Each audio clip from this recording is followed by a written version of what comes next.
on the Fringe with Sean Connery. With who? Ah, Dan RadioStyle. Give the guy one thing to do.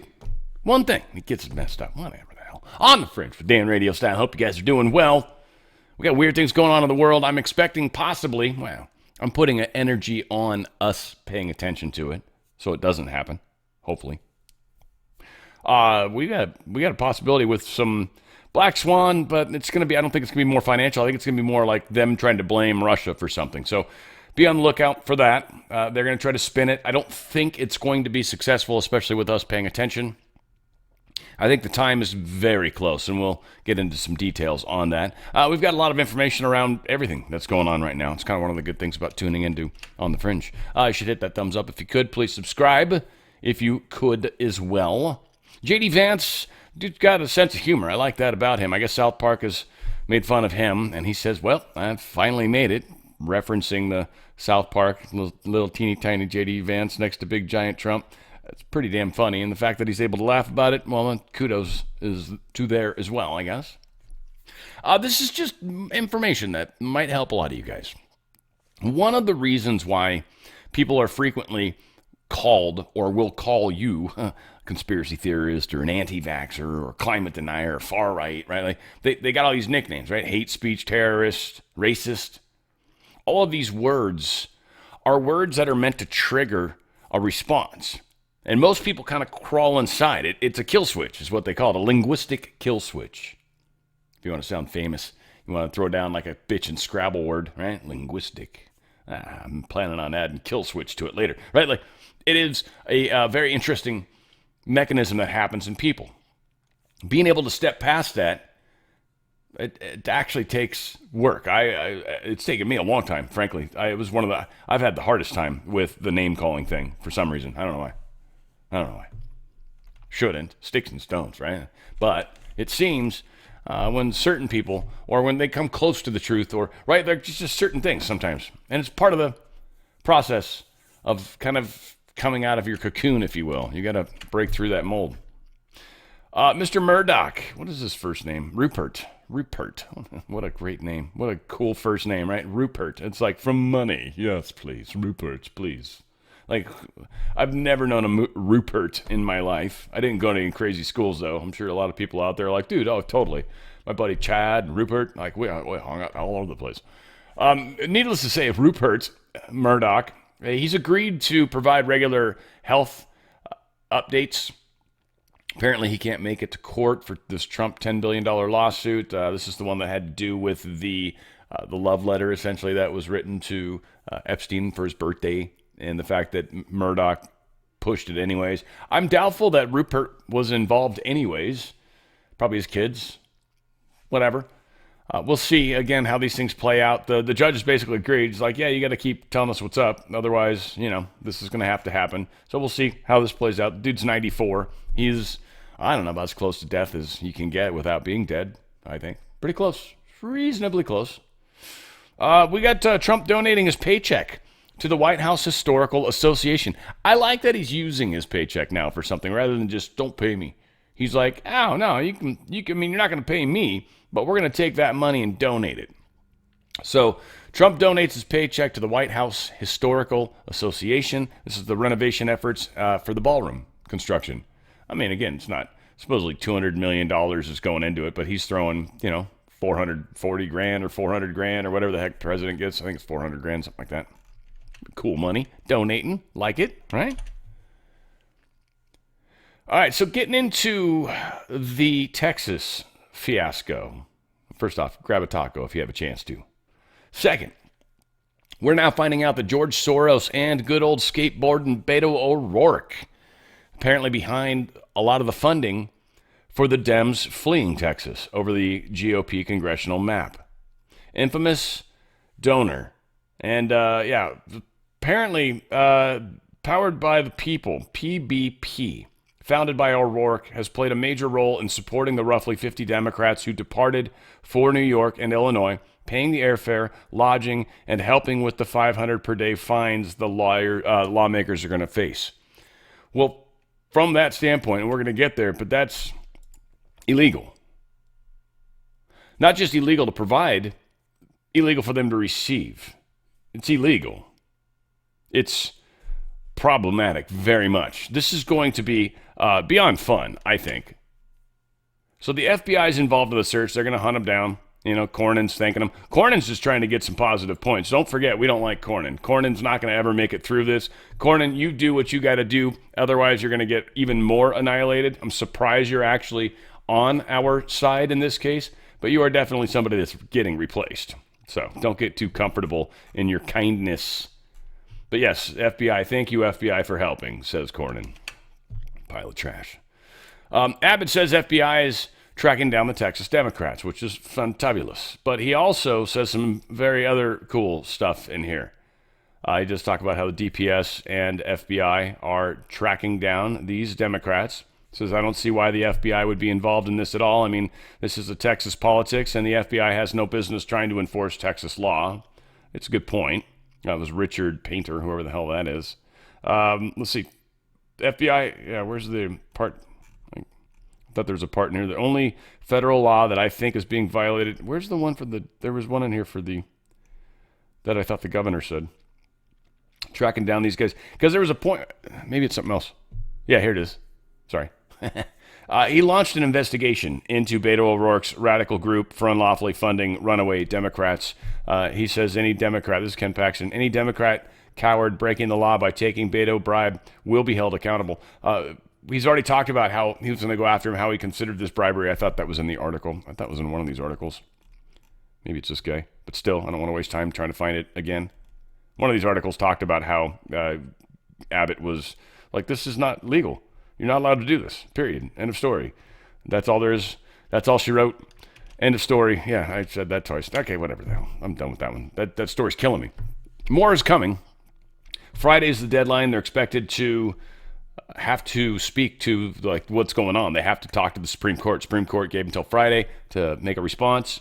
Assuming they make a response, they're not stupid, I don't think. I'm sure that's part of what they're doing right now. I think they're going to have a really hard time on this, and I think it's going to be fun to watch it play out because, again, Abbott can continue to call special sessions and have this go on.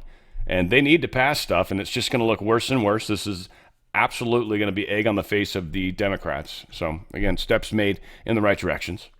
Fort Stewart shooter has been identified as Army Sergeant Cornelius Radford. Fort Stewart, yeah. This 5 soldiers have been shot. They're all stable. Fellow soldiers stopped the gunman. He was expecting to die. He did message a bunch of people prior. And basically, he was saying, look, I'm about to, here he goes. I don't have reasons to believe that where is he? I'm having a hard time today, guys. There's too much in here. But he did talk about how he was planning on doing something and he would be in a better place soon. I'm losing everything. This is really funny. I can't find any of the stuff that was. Oh, well. Other than that, I can motivate. Yeah, so we'll see how this all continues to play out. But the soldiers are safe, thank goodness. And this guy expected to die and didn't. And he did put out some tweets and texts. Basically, it was a text message, I believe, to his aunt or something like that.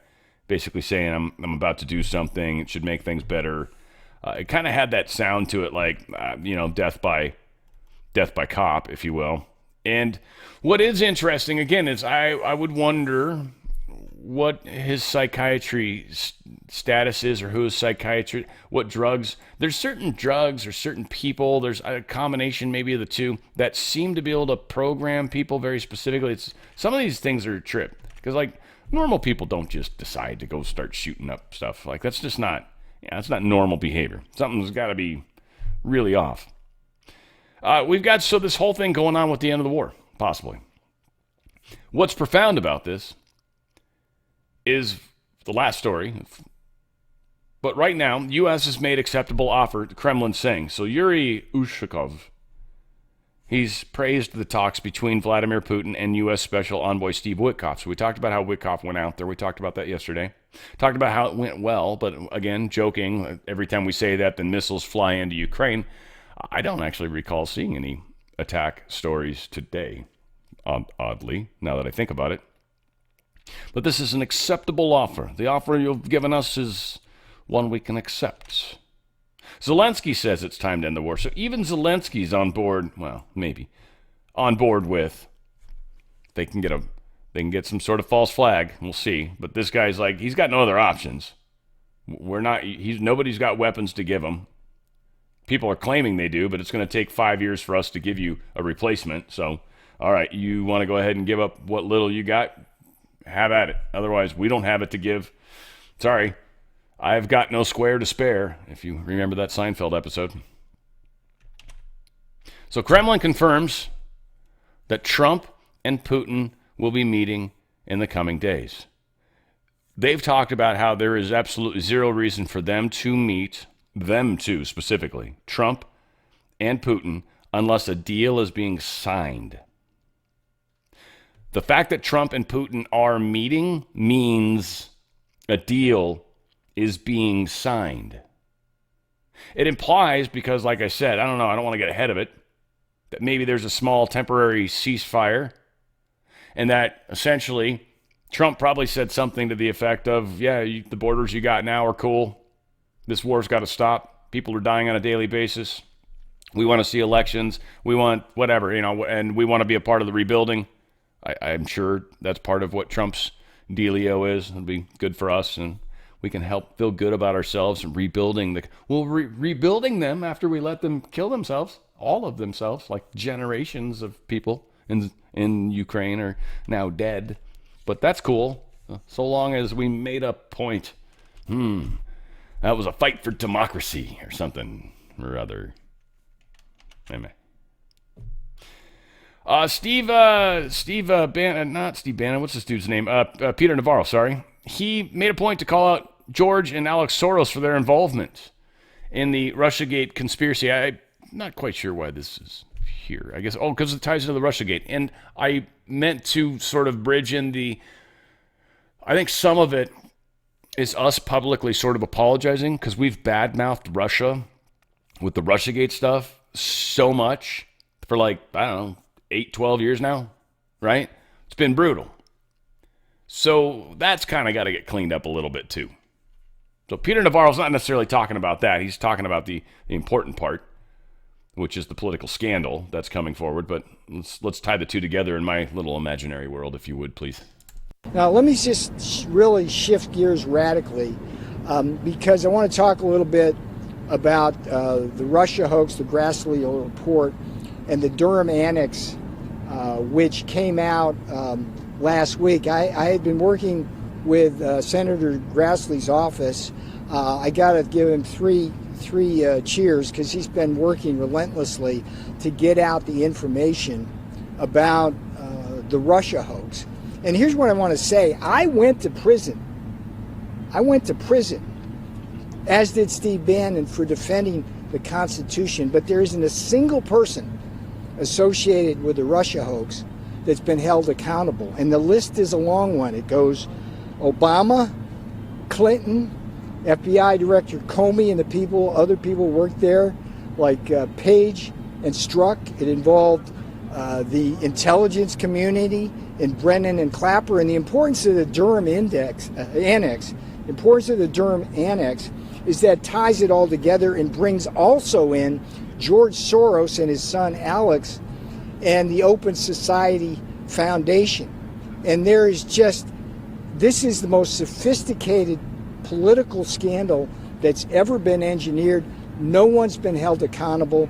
Good for Attorney General Pam Bondi for pursuing that. And the most important thing I can tell you, if people are not held accountable for the Russia hoax, they will do it again. If people are not held accountable, they will do it again. And that's what I'm most concerned about. Okay?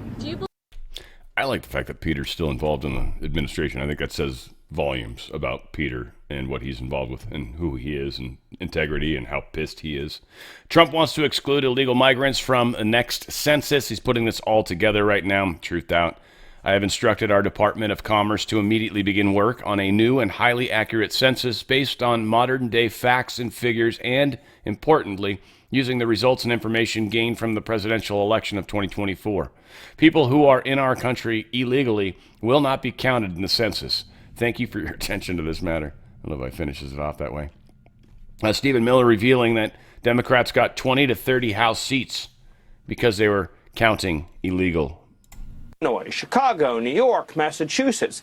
Democrats have gerrymandered the vote beyond recognition to try to maintain their advantage in the House elections. On top of that, let's not forget, Democrats rigged the 2020 census by including illegal aliens. Remember, they sued Donald Trump.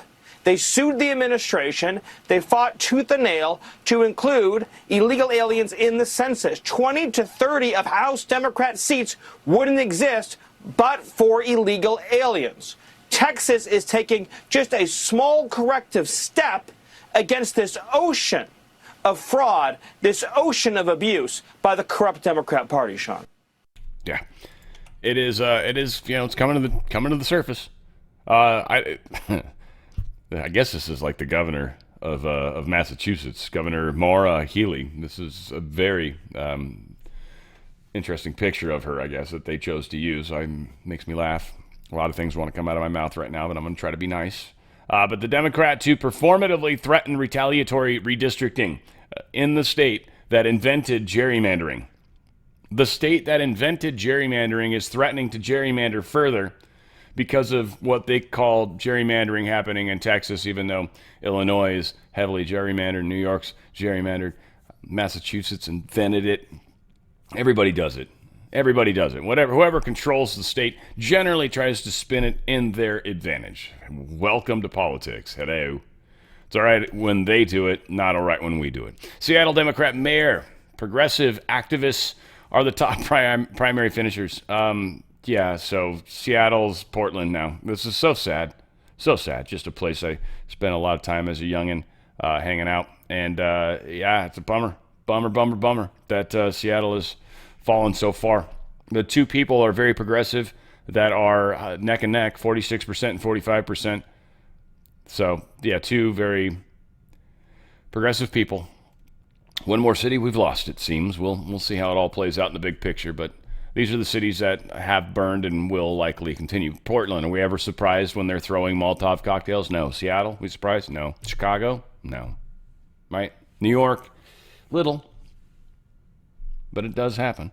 Chicago Mayor Brandon Johnson saying finances at this point are at the point of no return, he's saying. Oh my gosh, we're so broke.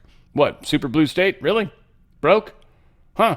You got horrible crime, so you barely even pay, you don't even have enough cops.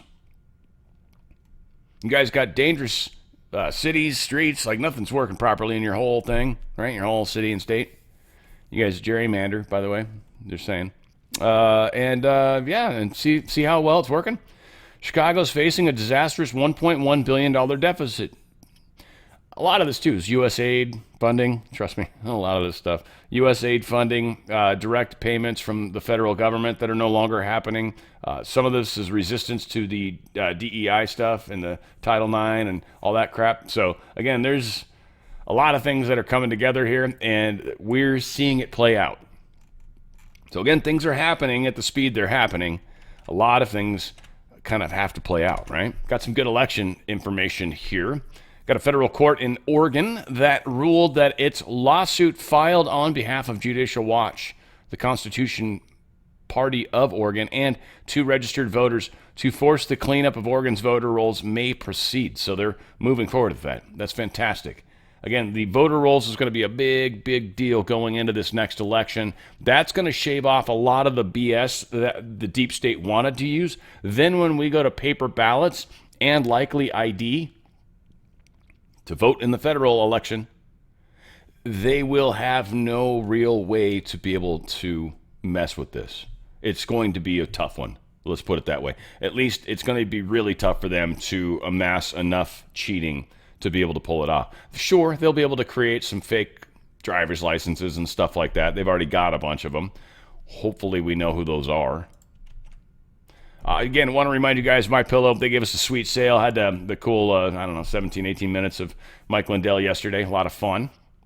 And they're giving us a couple special things. First off, specifically us, OTF. You want to go to mypillows.com/OTF, specifically my landing page, mypillow.com/OTF. I don't even know if this shows up anywhere else. And if you put the OTF coupon code, not sure you're going to get free shipping. But if you go to mypillow.com/OTF, free shipping on anything, your entire order. Doesn't matter. Doesn't matter how little or how big you go. Also, they're doing a whole bunch of employee pricing, a whole bunch of stuff. It's just a pillow specifically. But these are the kind of the original My Pillow. There's two different. They called this like the knife edge or the edge, something knife edge type of pillow. And then these are like stitched down. They got another name for it. These are slightly different. They're just kind of squared off, basically. It's the same fill, so it's definitely a pillow that I'm loving. And it's employee pricing, literally. This is what the prices that the employees pay. Exact same price. He's giving us that. And then you're getting anything, $100 of order, and you're getting a whole bunch of digital coupons. Very cool stuff. I actually gave my housekeeper 2 of the pillows. I wanted her to try. I want to hear what she says. She's not like, all pro, everything that's going on with the conservative side of the fence. I thought this was a good place to, because she was here when I was talking to Mike and recording that. She's like, "You're off your phone call?" I'm like, it wasn't really a phone call, but yeah. All said, they got the best towels too, guys. Check them out. $9.99. $9.99 for the kitchen towels, and then the bath towels are just awesome. They're also doing those full-size bath towels actually, and those are epic. They are huge. The beach towels are huge too. They got those 50% off right now. Beach towels are huge. They're like big towels too. Again, even if you're poor, right? You're living poor right now. Get the beach towels. They're 50% off, and you can use them in the bath. Who cares? Like, right? It's all right. They already walk in and they're like, seriously? Like, right? So, okay, you're using beach towels to dry off. You can use them down at the pool as well. It's a win-win. Folks, telling you, working with you here. Also, believe it or not, mattress. They can mail those to you. No shipping. No shipping, right? You need a mattress? You got a spare room? Literally, they can ship it to you. $799.99 starts at. Great mattresses, by the way. They're really good mattresses. Oh, yeah, shipping. Free. Something to think about. Go to mypillow.com/OTF. That's mypillow.com/OTF. Please get the best night of sleep you've ever had. While I'm still allowed to say that. Tulsi Gabbard's talking on the mainstream propaganda media. Said we should accept nothing they say at face value. This was actually a really good bit that she did here. Check this out. A grand jury investigation is now underway regarding the Trump-Russia hoax. The media enablers that peddled the lie for years, though, are circling the wagons. This is extraordinarily stupid. It's extraordinarily stupid on so many counts. Barack Obama had nothing to do with this by anybody's accounts. We're all for transparency on any potential corruption, right? But this is something that has been combed over for a decade now. I think they're trying to create the appearance of progress in this investigation without actually making any progress. They all did their job, right? For the 4 years, 5 years. Meanwhile, President Trump, he's awaiting answers. I have nothing to do. Pam is doing a great job. I have nothing to do with it. I will tell you this. They deserve it. I was happy to hear it. I actually read it just like you did. I have nothing to do with it. Here with reaction is Tulsi Gabbard, the Director of National Intelligence. Director Gabbard, thank you very much for joining us tonight. Thank you, Laura. There's a report tonight from the Federalist that the DOJ is actually asking you for more documents in its grand jury probe. Is that true? And what are they asking for now? That is true, Laura, and I just want to point out how important this is, that Attorney General Pam Bondi, through the Department of Justice, is taking this necessary first step toward accountability, which is essential for the American people to begin to have any kind of trust in the integrity of our democratic republic. I met with the Department of Justice prosecutors today, and yes, they are committed to leaving no stone unturned as they conduct this grand jury investigation and find the truth. Obviously, we've already handed over the documents that we've declassified and released publicly over the last few weeks. They have more questions, and they're going to be really taking a deep dive into this, again, looking everywhere to find the truth and conduct this very serious investigation. You heard the media reaction, and a lot of these same people were just buying lock, stock, and barrel what was sold to them during the 2016 election. But they're essentially saying, this is all old news. This is such a stupid political move on their part. Into that, you say? They are using the same old tactic that the deep state's propaganda arm in the media uses. Whenever they come across something that is true and that doesn't go along with whatever their narrative is that they're trying to shove down the throats of the American people, they first usually ignore it, as they did when I first released these documents a couple of weeks ago. They tried to ignore it when they realized that they weren't going to get away with this, that this story was going to continue breathing life. We continued releasing new documents. Then they decided, oh, we'll take this approach of say, oh, this is nothing. There's nothing really to see here. This is bizarre. This is a conspiracy. These are the things that they do over and over and over again. And the next step they will take when they feel that they are not succeeding in getting rid of this truth that we have uncovered for the American people, then they will go down the route of we must destroy and smear and attack the credibility of those who are delivering the truth to the American people. They've done this to President Trump. They've done this to me. They've done this to so many different people, once again, who are trying to tell the American people the truth and expose these people, many of whom you just showed, for who they are as the propaganda arm of the deep state, which would have no power and no influence if they weren't able to feed their lies into a willing spokesperson through the propaganda media. Now, Director, you said there was irrefutable evidence that Obama was the mastermind of this intelligence manipulation and the perpetuation of the Russia hoax. What is that irrefutable evidence for our viewers tonight? Yeah, Laura, as you were playing those clips of these people like Morning Joe seemingly befuddled, saying that by no account is any of this true, I would challenge them to see if they've actually read the documents, every single page of the documents that we've released over the last couple of weeks. If not, go to odni.gov, It's all right there for anyone to see. And those who go in and read this will see how President Obama directed that a National Security Council meeting be called to talk about Russia, that the report that came out of that meeting was filled with tasks that were delivered by James Clapper's assistant to John Brennan and to other elements of the intelligence community. John Brennan was the head of the CIA at the time, all saying per the president's direction, per the president's order. And very specifically, they were tasked to create an intelligence assessment that detailed how Moscow tried to influence the election, not if, but how.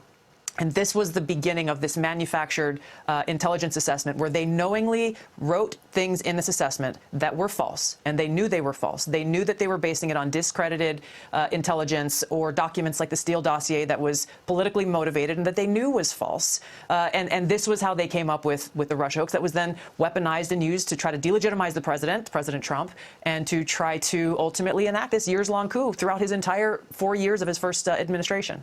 And they further say that there's like this idea of saying that Obama is guilty of treason, that there's almost no chance that he's going to be charged or convicted of treason. So why even go there? And I'll pose that question to you. The integrity of our democratic republic depends on the American people knowing the truth about what actually happened and seeking that accountability, bringing about that accountability. I don't know how else to characterize what happens when there is a sitting president of the United States, there is a director of the CIA, a director of national intelligence under President Obama, the head of the NSA, James Comey is the head of the FBI, all coming together, and this is documented in what we released, all coming together to create this lie with the intent of delegitimizing the duly elected president of the United States because the person they wanted to win actually lost. And the American people made their own choice in spite of everything that happened in that 2016 election, and they chose Donald Trump. This was not a one-off thing. This wasn't just, oh, well, they fudged the lines a little bit. They created a lie and propagated that lie in order to try to undermine the person that the American people chose to be our president and commander-in-chief. To your point that you made earlier, that when they're losing on the facts, they demonize the messenger. And in this case, you're the messenger. And I think this is a big reason. Your opposition to the forever war syndrome, that's one reason. But then this was another reason they clearly did not want you in your position. And to that point, Mark Warner, of course, Democrat senator from Virginia, wrote on X today, Tulsi Gabbard is a threat to our national security and should be fired. He's taking his orders pretty well, don't you think, Director? He has and continues to be a reliable soldier. And you're right there, Laura, to make that comparison, because these very same tactics they are using now are the same tactics that the warmongers of Washington have consistently used whenever anyone challenges them to say, hey, this does not serve the best interests of the American people. It does not make us more safe, secure, and free. So why are you doing this? Exposing these people for who they are, and once again, who is the deep state? What does it consist of? We're seeing this revealed in real time here. And it's important for the American people to pay attention and realize, like, hey, with the mainstream propaganda media, we got to pay attention. We got to use our common sense and recognize we should accept nothing they say at face value. And how important is it to root out any remaining problems in these agencies, Director? Because we need our people to believe in the FBI, to believe in the CIA, to or get rid of them altogether. I mean, I hate to say that, or just completely defund a lot of these intelligence agencies. If we can't trust them, if they're going to subvert democracy and subvert our presidency, why are we funding them? Well, this is, and I'll go back to that Mark Warner tweet that you put out saying that I'm a threat to national security. Why? Because I'm actually exposing the truth. As Director of National Intelligence, I'm doing the work to go and root out those deep state bad actors within the intelligence community because our country's national security depends on it. The rule of law requires it. The integrity of our democratic republic requires that, rooting out the truth, telling the truth to the American people, and bringing about that accountability. So yes, it is essential across the board, not only to root out the individual bad actors, but to enact the kind of institutional reform to make it so that these kinds of things cannot be allowed to happen again. Director, thank you very much. Yeah, so again, just everything that has been done to us, one, as for the most part, needs to be demonstrated to the general masses. This is what we're going through. When people talk about how for 10 days they're going to play on the TV this message over and over, I think we're heading in that direction if there is such a time. Otherwise, that's kind of what we're going through right now. That's the part of the movie where we're all just like, literally, there's constantly this bombardment of new information. Painting the picture, showing really how bad things actually are. Brazil tries to impeach, apparently for the 30th time. Holy crap. The judge that put Jair Bolsonaro under house arrest, our good old friend Alexandre de Moraes. I did finally find the picture, by the way. It was difficult to find, of him where he looks like he's got this like angel outfit. So this is where I got that craziness from. I don't know what's up with this thing. I don't know what's up with this outfit. Not sure. It looks like there's even knots. Is this starched like this? He's just like, hi, I'm ready to just paraglide. I'm going to go up to the big Jesus and then jump off. I don't know. I don't know what the point of this thing is. Normally, it doesn't seem to be like this. This seems to be a special occasion. And with his witch belt. I'm surprised he doesn't have some weird-ass hat. Anyway, whatever.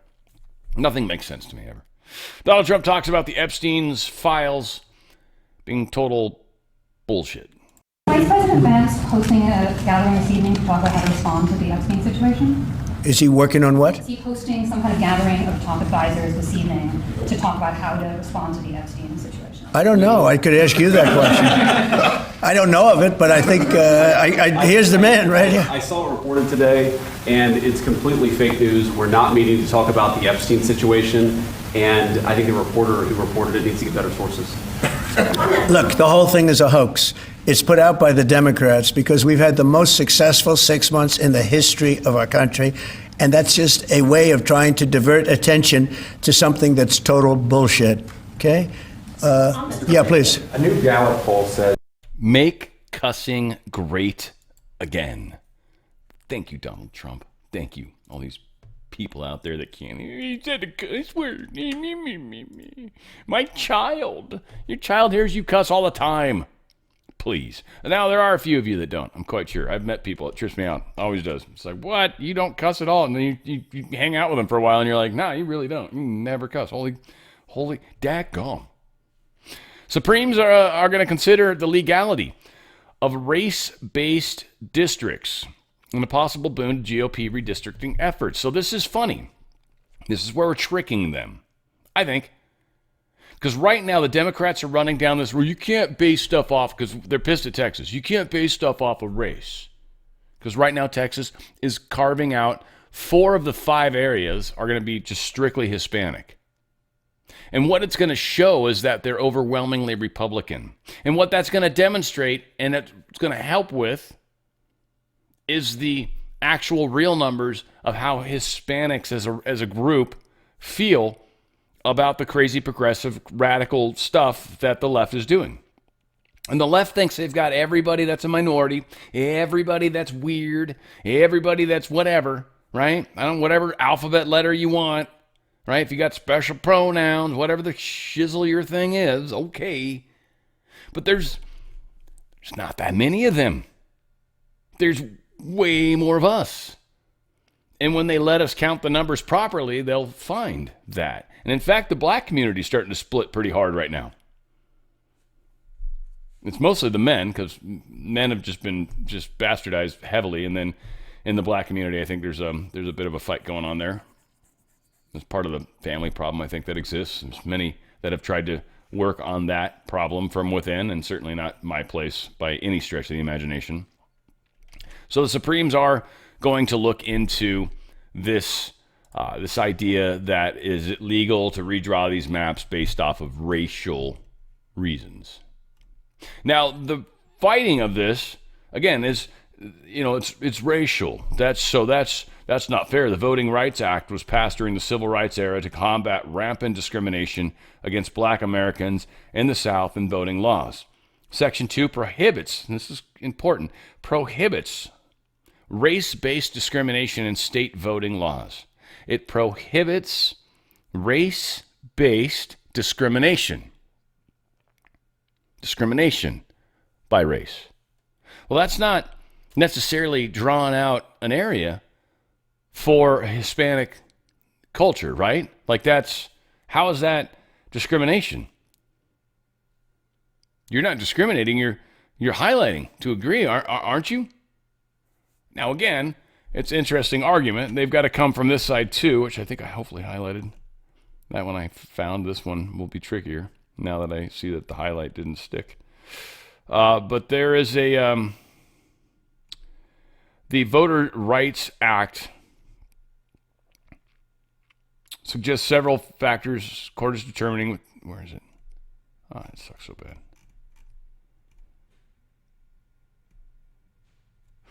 Here it is. You can't discriminate on the basis of race, color, or membership in one language minority group identified in this, Section 4 Yabba. Most of the cases arising under Section 2 since its enactment involved challenges to at-large election schemes, but the sanctions prohibition against discriminating in voting applies nationwide to any voting standard, practice, or procedure that results in the denial or abridgment of any right of any citizen. So again, I don't see how this is breaking that. I'm curious, again. I feel like we're tricking them into this whole, let's fight about this. Well, okay, and cool if we lose, by the way, guys. Don't get pissed. But what that'll mean then is that we can sue in every other district across this country. Every single state's going to have to redraw their maps if this ends up being the direction we go, or the Supreme Court's going to be kind of stuck, just basically going, dude, this is your guys' thing. We're not gonna speak. You guys drop your map. That's your call. If it's their Supreme Court specifically, then excellent. They'll figure it out. They can't, because otherwise every place is going to get rechecked, re-questioned. So we'll see. The Supreme Court's decision. Yeah, it should be the Texas Supreme Court if it's the Texas. So anyway, hopefully we're getting this right. All said, craziness is so much fun. We've got so much cool stuff going on. Oops. There it is. UCLA says Trump administration suspended $584 million in grants. Again, states that are losing money, colleges that are specifically getting called out. Awesome. Again, I'm close to this in the pain factor, but this is fantastic. This needs to happen. I'm so proud of the fact that we as a nation are doing this. So, again, I'm even in one of the areas where some of the bombs are falling, but the bombs need to fall. Trump administration fires ex-acting FBI director seen as the champion of rank-and-file staff. This guy was the one that wouldn't give up the January 6 files. Brian Driscoll. He had apparently returned to his career post at the Bureau since departing its top spot, and he has now been asked to leave. So it's like, thanks for getting back to your regular job. I noticed you had a box there by your desk. You might want to hang on to that. So yeah, he's got to leave by Friday, which is cool that they give him some time. Maybe they'll give him some cake or something. Be nice. We'll see. Trump's putting more feds on D.C. streets in response to out-of-control youth violence to beat up big balls. Which messed up that it was big balls that got beat up, right? Very sad. So Trump is National Guarding it I guess, it seems. He's putting the National Guard was spotted outside D.C. Armory Thursday morning. So their expectation, and Trump made a twit or a truth somewhere to the effect of, said D.C. residents can expect to see an increase in federal enforcement starting as early as tomorrow. Right? So he's doing something about it. Piro says, big balls attacks. We've got to lower the age of responsibility to 14. This, I guess, bums me out a little bit, but then again, I honestly think a 14-year-old is old enough to understand you don't kill other people, you don't beat up other people, you don't, and if you do that, if it's someone your own age, I don't know, maybe it's a different story, but when you're ganging up on people, that's like a different set of standards now, and that's odd. That's being controlled from above anyways. So this is kind of an interesting aggression that the law is doing that we're probably going to tolerate, that maybe if you would have asked me 5 years ago, I would have told you, F no, I'll fight that tooth and nail, I'll die on that hill. And at this point, I'm like, man, yeah. I think a 14-year-old ought to know, don't do that. And if you're somebody that is doing that, then you're going to pay the big boy price. That's what happens. You're going to think about it for a while. Trump demands Intel CEO that's linked to China, big time linked to China. He wants him to resign. He says it's the only way you can move forward. Trump's statements came after U.S. Senator Tom Cotton sent a letter to Intel's board chair raising concerns over Tan's connection to China and a criminal case involving his previous company, Cadence Design. The CEO of Intel is highly conflicted and must resign immediately. There is no other solution to this problem. Of course, thank you for your attention to this matter. So Intel's huge. This is a big deal. Now, did it affect the stock market? I don't know. It kind of, a little. This dude Tan, what's his first name? Are you kidding me? Lip Boo Tan. I don't make this stuff up. There's just literally Lip Boo. Whatever. I mean, sometimes life's just hand you lemon. You're like, I like lemonade, so it's cool. We're on this. Tan assumed the role of CEO in March, succeeding Pat Gelsinger. Under his leadership, Intel has aimed at cutting costs and apparently giving a bunch of stuff to China, probably. All said, we'll see what happens. But that's pretty messed up. Trump truthed this out. The CEO of Intel is highly conflicted and must resign. Yeah, we already showed that. Cathay Pacific makes first Boeing widebody purchase. So again, some good stuff for Boeing and in general, just our country. This is a big part of what Trump's been trying to do with getting money into this great United States of America. And here we are doing exactly that. So Cathay, they purchased 14 Boeing 777-9 9 series jet, $8 billion. Dang, 7 more in possible, like, hey, we might want to get some more. Just keep the tab open after we start paying on it, I guess. That's cool. That's more examples of Trump being awesome.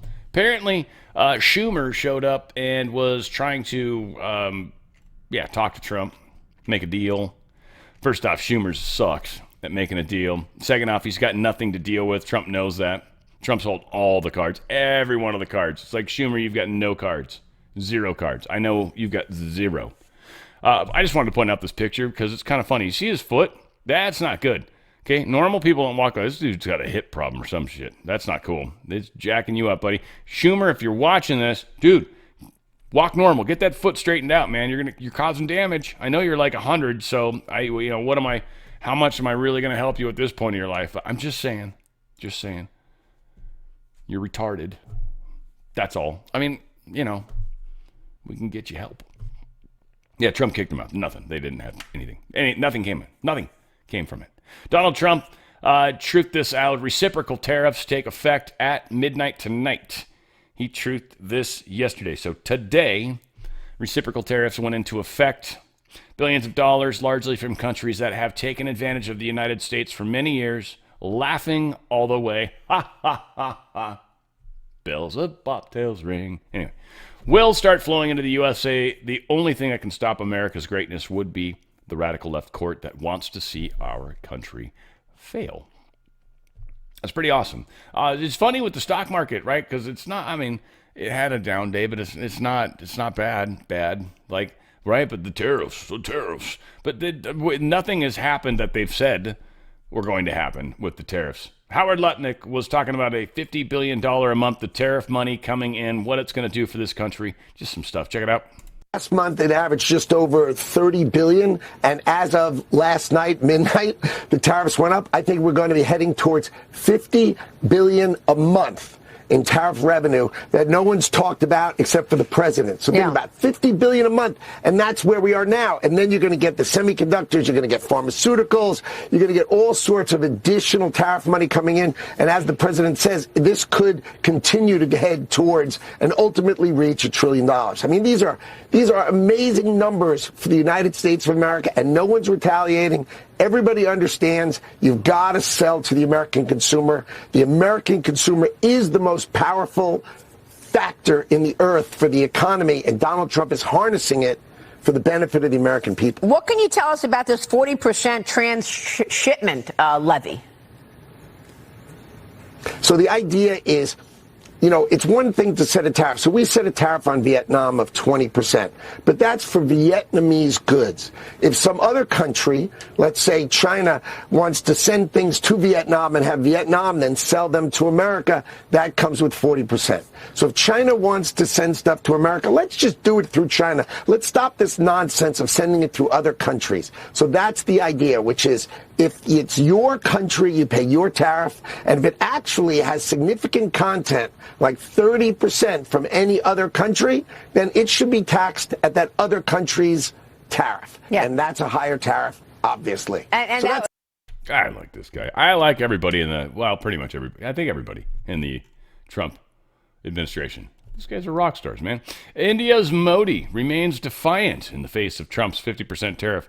It doesn't matter that much. They don't buy anything from us. So I think we're seeing, and certainly this rag, National Pulse, it's their British, the guy that does most of the writing, that owns it anyways, is British. So he kind of cares about that stuff a little more than we do. All said, India's never really done anything big with us. They don't buy our weapons, yada, yada, yada. So, man, they don't care. It's not that big a deal. They're like, we're still going to get along, so it's cool. Don't worry about it. Relax. Just come down.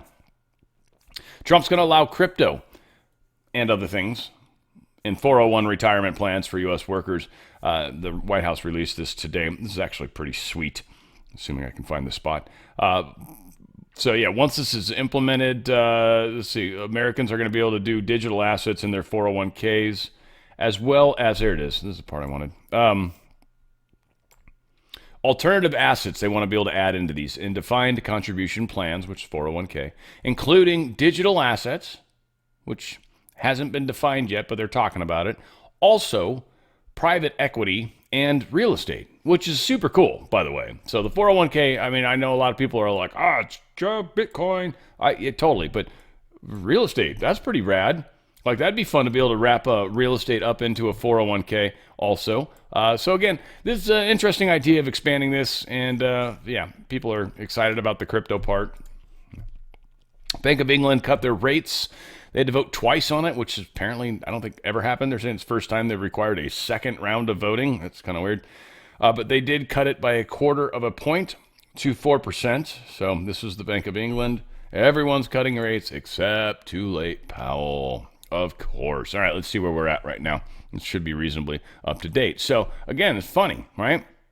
NASDAQ started pretty strong in the high direction and then came down all day, right? But the tariffs went into effect this morning. Shouldn't it have gone down and then gone up because everybody's scared of tariffs? Now, we do have a teeny tiny bit of downward turn for S&P and Dow. Dow's down point-wise quite a bit, but, I mean, it's 0.5%, so Gold's up a bunch, $32 anyways. I think silver was up a little bit too. We were sitting at up 50 cents, up 52 cents right now.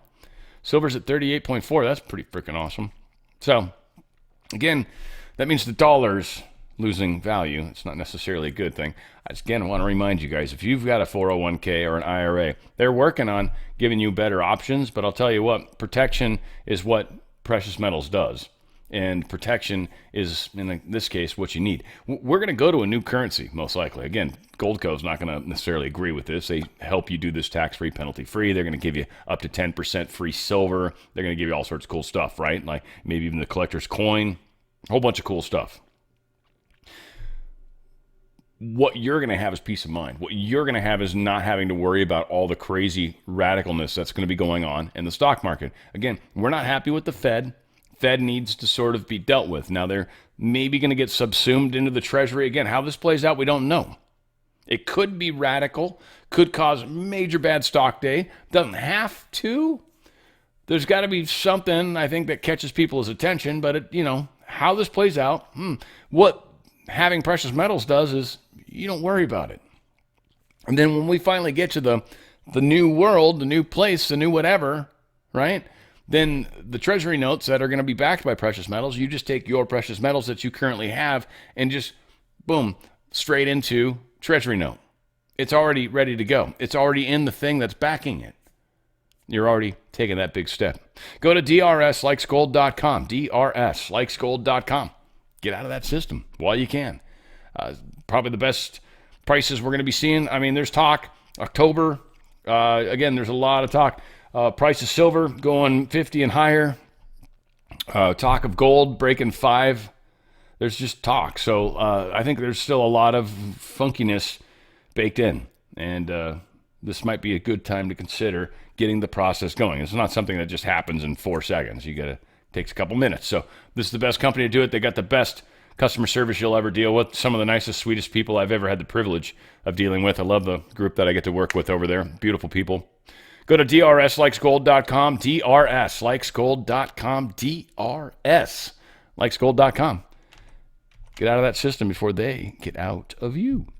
We've got RFK doing some great stuff. I love this dude. They are talking about getting the prices of drugs down. Companies. And they should be, and that's for sure. Drug prices are ridiculous. Personally, I think it's better to try to wean ourselves off the drugs if I were you guys, or I wouldn't necessarily jump to some of these drugs that are out there, but you guys are going to do what you guys are going to do, right? All said, the prices should be reduced, and we shouldn't have to pay more here because we're Americans. That's stupid, and RFK Jr. is doing something about it. The United States basically pays for global pharmaceutical research. Yep. So U.S. citizens, we account for about 70% of the profits for the pharmaceutical industry. We're only 4.2% of the world's population. And the reason for that is that other countries simply won't pay for it. And so the drug companies sell to other nations to say we're not going to pay for these more expensive prices.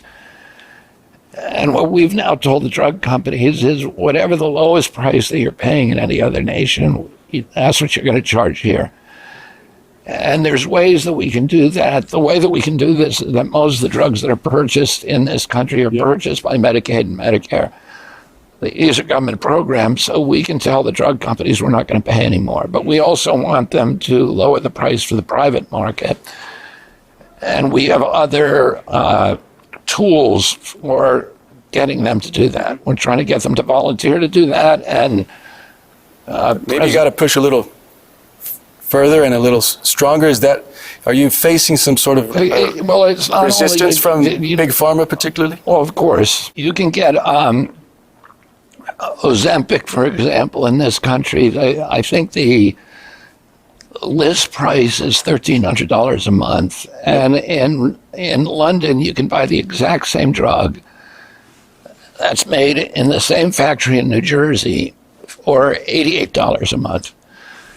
And so President Trump has said this is something that has been bothering him a long time, and that we're not going to do it anymore. Probably because I heard he takes Adderall. He might. I don't know if that's true or not, but that would definitely be possible.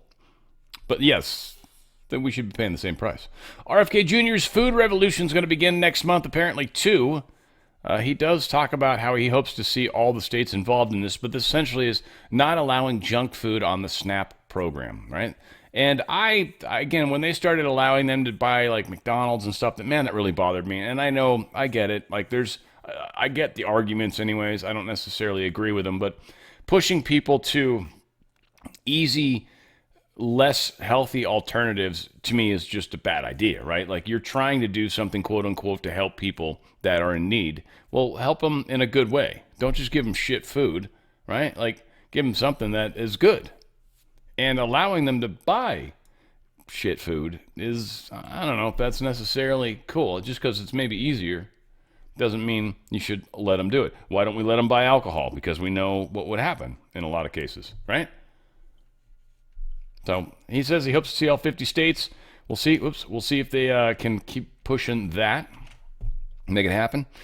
Chat control. EU's proposing to scan all private messages before they are encrypted. And I just want you all to know that takes away the point of encryption. Takes away the point of having something like Signal or even Telegram in many cases, WhatsApp.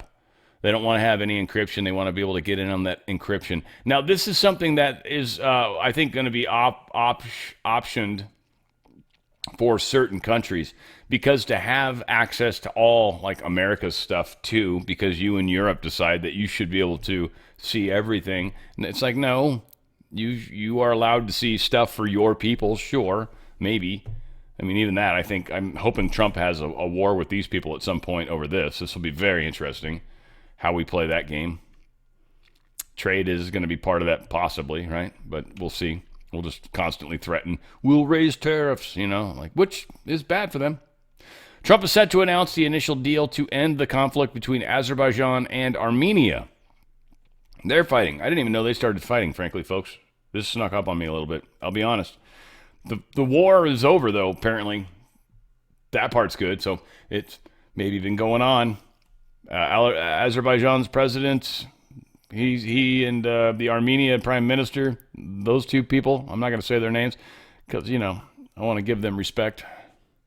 They're going to attend the events in the Oval Office and State Dining Room, the source said. The agreement, the first ever inked between two heads of state, comes as U.S. officials seek to deepen ties with the two countries, with energy production and transit as key attractions. Yeah, how long have they been fighting? They have been a series of conflicts between the two neighbors over the past 3 decades. Wow, 30 damn years. Okay, that's why. They're just always pissed off at each other. Every once in a while, they'll lob a bomb over, or a missile, rocket, whatever, flying plane. Japan worked out a sweet little deal with Australia. Kind of cool. Making boats. They're going to make some boats for Australia, some ships. Some very cool Japanese-type ship, too. I forget, where's the Mogami class. The Mogami class warship. Very cool. Mitsubishi Heavy Industries is going to be doing this. This kind of stuff's happening. I think Korea is going to be helping maybe with us making some boats, too. There's probably certain classes of boats that aren't necessarily top secret, the construction designs, that kind of stuff. There is a bit to understanding how to make bigger ships, and modular is kind of one of the things that we've been having fun with, especially submarines. That's especially unique, the manufacturing techniques. All said, this is cool stuff. Australia and Japan, the biggest deal ever for these two countries, certainly. They're saying it's about 5.6 billion euro, $6.5 billion American, or $10 billion Australian. In case you were curious on where the exchanges are at right now. The IDF chief clashes with Netanyahu over full permanent takeover of Gaza Strip. He doesn't like the idea. Eyal Zamir, he's lieutenant general, reportedly sharply disagreed with prime minister. It's much like the difference between like a mild cheddar and a sharp cheddar. He sharply disagreed with that mofo. It's still both delicious cheeses, though, right? I don't know. I have a hard time with that one. But that said, he'll probably get fired or fall downstairs or something. I don't know. We'll see what happens to the poor guy. God bless you, sir. I wish all sorts of wonderfulness for you. Said people are tired. The army's tired. Trying to take Gaza is going to be a pain in the ass. Basically, bad idea, bad idea, bad idea, bad idea, bad idea. And I think pretty much might have been where it ended. But yeah. That's it. Former Chinese trade czar is re-emerging amid the trade tensions that are happening between Beijing and us. Is this my girl? Which one is this? I feel like this is... Yeah, Tiffany. Tiffany. I'd like her to tell us about this, because it's actually kind of a big deal. This, what's going on with China trade? The CCP, she's, by the way, it's so funny. She says this Liu Hu. You've never... H-E. Hu. She said like who, something like that. I'm so glad she knows how to pronounce these Chinese words. One of the many reasons I like her. Let's call it that. Talking about the trade difference, though, and they've got the new Tradezar guy from Trump's original trade talks, if you will, or tariff talks, I should say. So this is a big deal. I don't know. We'll see. It's less than a week until the U.S.-China tariff truce deadline on August 12th, and so far there's little clarity on what comes next. Now, a recent appearance by a former senior Chinese official is sparking new speculation. Is Beijing testing the waters for a more dovish approach on trade? Liu He, the former vice premier who led China's trade negotiations with the U.S. during the first Trump administration, is back in the spotlight. Washington-based U.S.-China Business Council posted the news last Friday on the Chinese social media platform WeChat. It said Liu He recently met with a U.S. delegation in Beijing. Executives from FedEx, Boeing, Apple, and Goldman Sachs were among those attending. It's rare for the Chinese regime to allow Liu He to hold direct talks with American business leaders amid ongoing trade tensions. Unlike Xi Jinping, Liu is known for his dovish stance toward the U.S. and his expertise in U.S.-China trade affairs. He represented Beijing in negotiations with President Trump's team back in 2018. However, when the trade war escalated this year, Beijing did not call him back. Instead, He Lifeng took the lead as China's chief trade negotiator with the U.S. Over the past year, Liu has been rarely seen in public. The Financial Times reported months ago that multiple unnamed sources say Liu's son is under investigation by Chinese authorities. NTD cannot independently verify this report. A U.S.-based China political commentator says Liu He's rare reappearance signals that Beijing may be softening its stance and looking for a way out of the trade deadlock with Washington. But another analyst, Li Lingyi, offers a different take. He doesn't think Liu's return signals a dovish shift from Beijing. Instead, he says it's part of a power struggle by an anti-Xi faction trying to challenge Xi Jinping's hold on power, promoting Liu He while sidelining Xi's current top trade negotiator, He Lifeng. Meanwhile, veteran U.S.-China affairs commentator Alan Zhang says this points to competing voices within the Chinese regime over future U.S. policy. There are indeed two factions within the Chinese Communist Party. One is the reformist or pro-U.S. faction represented by figures like Wen Xiaobao and Wang Yang. The other is the hardline or confrontational faction exemplified by Xi Jinping. Currently, neither side has full control of the situation, and the CCP's institutional inertia tends to lean toward confrontation. And we'll keep you updated as the trade situation develops. Oh, such a sweet lady. Yeah, so China's CCP and Xi and all this stuff, there's a bunch of stuff that's coming out that suggests they're having issues. This is interesting because the war in Russia likely going to stop. Taiwan thing, don't know. Maybe it doesn't get resolved. Does it have to? I don't know. Right? Maybe it just stays where it's at. What is happening, how it's happening, what's maybe possibly in the wings. Israel's still in there trying to kill people, and they're like, no, stop killing people. And they're like, we must kill people. It's what we do. And so I think Israel's going to be the ones that has the hardest time. Like, you know, once all Hamas is dead and you know, all that stuff, right? And then it's like, all right, well, like, who can we kill now? Like, they're gonna have a hard time. Israel's constantly been at war pretty much since its inception. So this is all interesting times. Devastating U.S. report lays bare the abuses of settled climate science and its role in net zero. There's some new studies. 5 specific scientists are part of this. This is our Department of Energy. I got new information out. There's a new study that's pretty cool, I guess, but a lot of the talk is just around the computer models, the science that's used to do those. They're generally wrong. There's a lot of science that suggests when CO2 levels raise, that plants start to behave differently and different things start to happen in an actual positive way. We also got out of an ice age not long ago, so we are possibly in a slight warming cycle just geologically on this planet. There's just a lot of factors that we don't like to pay attention to because there's this narrative that they like to build, right? And so that's part of, I think, what's come out from this. A lot of good stuff in there. And this WhatsApp with that's actually one of the sites I every once in a while look at. It feels very left-leaning to me.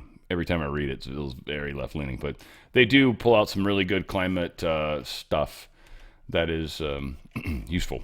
United Airlines ground flights nationwide, over 1,000 flights, to my understanding.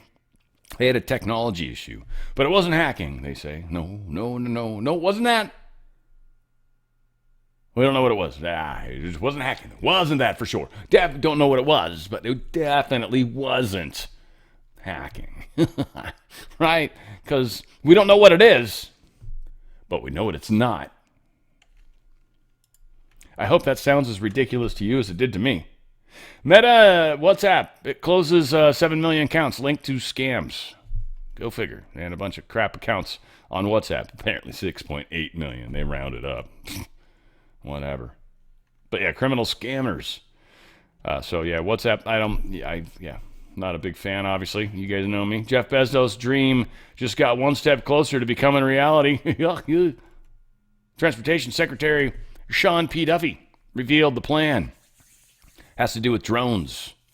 They're going to allow drones under 400 feet, up to 1,320 pounds. And Amazon's probably one of the key places that will see them start to be used. Kind of a brilliant idea in some places. I think places like where I live, honestly, there's just so many homes in such a small clustered area that trucks actually make more sense, just is easier. But when you're talking about, some of the more boonies type areas where, it might make a lot of sense to use a drone, you're going to save yourself a crap ton of money. So much smarter. So again, that'll be pretty cool. And then I'd like to see people be like, I ordered a refrigerator just to see if the drone would bring it. I was like, probably not, but that'd be cool as hell. So yeah, Amazon's excited. Just drone technology in general in this country is going to start to move up. But this is a big part of AI. It's a big part of why we're going to need data centers that are going to be abnormally huge. We're going to need insane amounts of power. I'm expecting that it's either going to be fission or fusion. It's either going to be fusion reactors. Yeah, because you crush it together, it's easier to control. Either going to be fusion or we're going to go into some sort of other freer technology, which could happen. I don't know how that transition occurs. We're very heavily involved with oil and everything. Those monies need to start transferring into other industries. It's just kind of how this is going to kind of need to play out.